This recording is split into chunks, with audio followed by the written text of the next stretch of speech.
Saglit lang, mayroon na akong ibabahagi. Ang sabi sa 1 Corinthians chapter 13, verses 23 to 24, mayroon namang magsasabi, malaya akong gumawa ng anuman, ngunit hindi lahat ay nakabubuti. Malaya akong gumawa ng anuman, ngunit hindi lahat ay nakatutulong.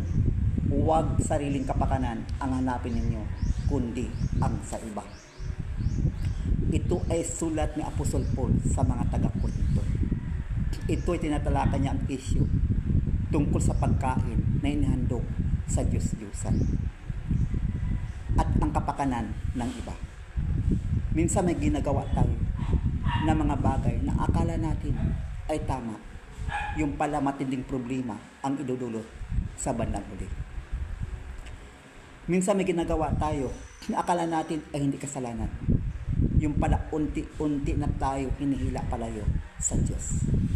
Kapatid, bago ka gumawa ng isang bagay, itanong mo muna sa sarili mo, ito ba ay nakakatulong sa iyo?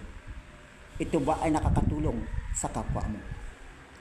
Huwag tayo maging makasarili, sapagkat ang sabi sa verse 24, huwag ang sariling kapakanan ang hanapin, kundi ang sa iba. Salamat at God bless po sa inyong lahat.